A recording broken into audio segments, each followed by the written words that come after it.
Hello friends, good morning. আশা করি তোমরা সবাই ভালো আছো, আমিও ভালো আছি। বেগুন ভাজা আর বেগুন ভর্তা খেয়ে খেয়ে যদি বোর হয়ে থাকো, তাহলে একবার অবশ্যই এই রেসিপিটা ট্রাই করো। এটি কিন্তু গরম রুটি আর পরোটার সাথে খেতে কিন্তু অসাধারণ লাগে।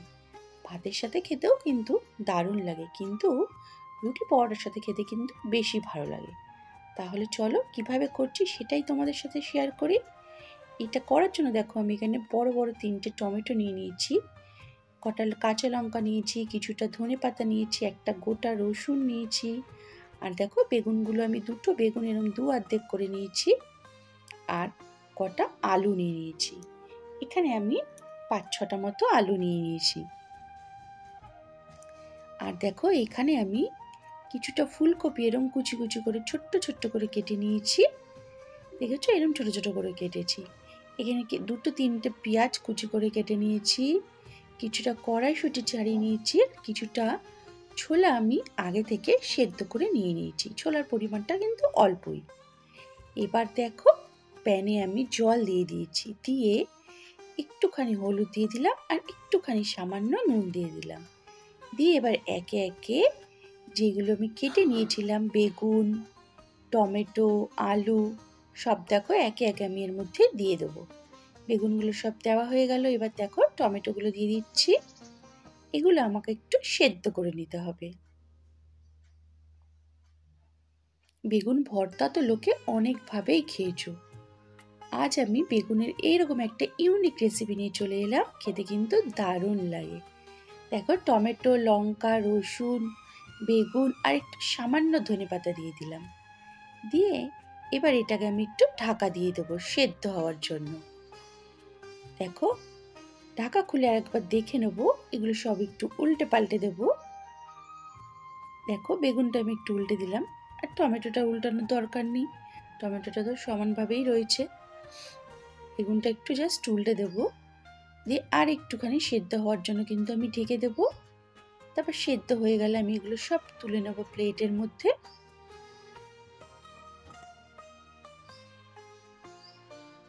আবার আমি ঢেকে দিলাম। এবার না বেগুনের খোসাগুলো আমি এইভাবে দেখো ছাড়িয়ে নিচ্ছি।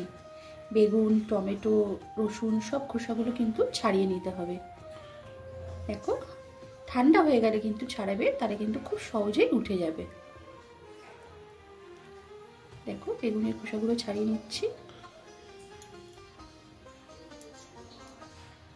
দেখো বেগুনের চোখলাগুলো আমার সব ছাড়ানো হয়ে গেছে। এবার আমি টমেটোটা ছাড়িয়ে নেব।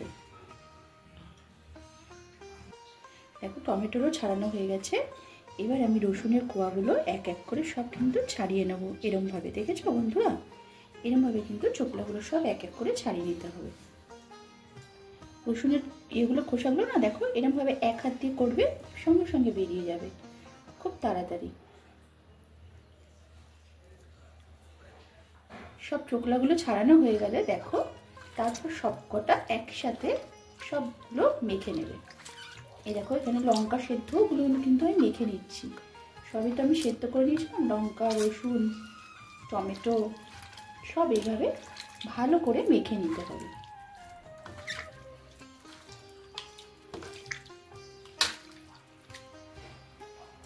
এটা যখন মাখা হয়ে যাবে, দেখো আমি আগে থেকে দেখো আলুটা সেদ্ধ করে রেখেছিলাম, এই আলুটাও এবার আমি এর সাথে ভালো করে মেখে নেব।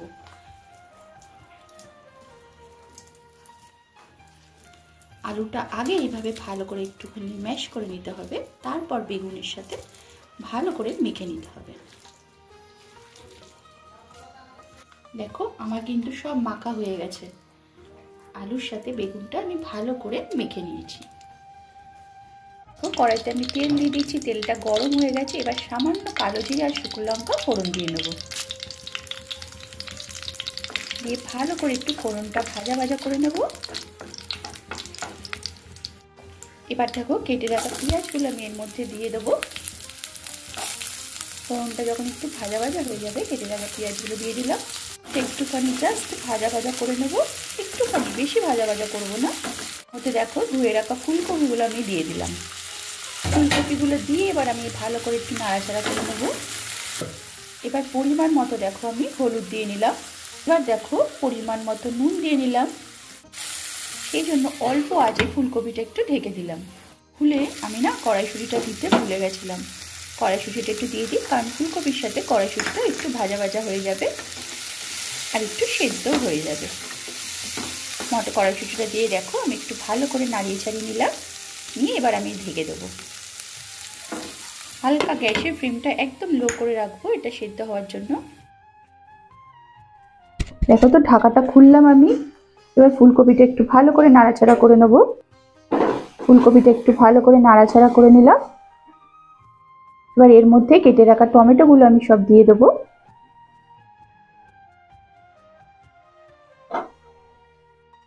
আর এখানে দেখো কিছুটা পরিমাণে ছোলা আমি সেদ্ধ করে রেখেছিলাম, ছোলাটা এর মধ্যে আমি দিয়ে দিলাম। এটাকে দেখো আমি ভালো করে নাড়াচাড়া করে নিচ্ছি। এটা দেখো ভালো করে একটু নাড়াচাড়া করে নেবো টমেটোটা দিয়ে।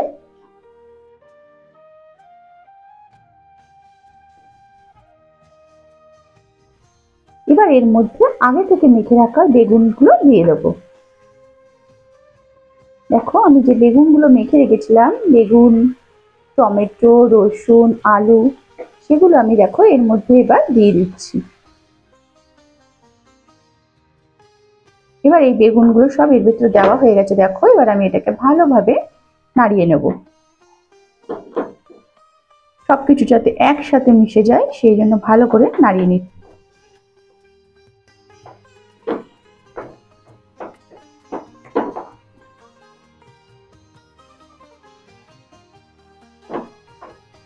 এইভাবে যদি কোনোদিন বেগুন না খেয়ে থাকেন, এইভাবে একবার বেগুনের রেসিপি করে খেয়ে দেখবেন, খেতে কিন্তু দারুণ লাগে। এবার দেখো এর উপর দিয়ে আমি অল্প সামান্য পরিমাণে কাশ্মীরি মরিচ দিয়ে দিলাম। অল্প সামান্য পরিমাণে দেখো আমি গোলমরিচের গুঁড়ো দিয়ে নিলাম।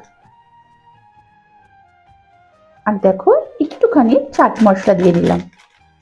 দিয়ে এগুলো সব দেখো ভালোভাবে বেগুনের সাথে মিশিয়ে নেব।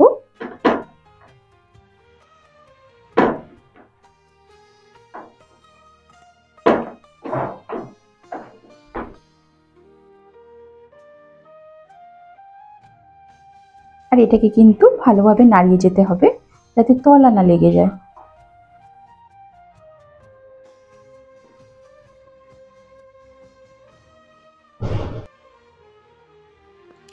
এবার দেখো ওপর দিয়ে আমি কিছুটা পরিমাণে ধনেপাতা দিয়ে দিলাম।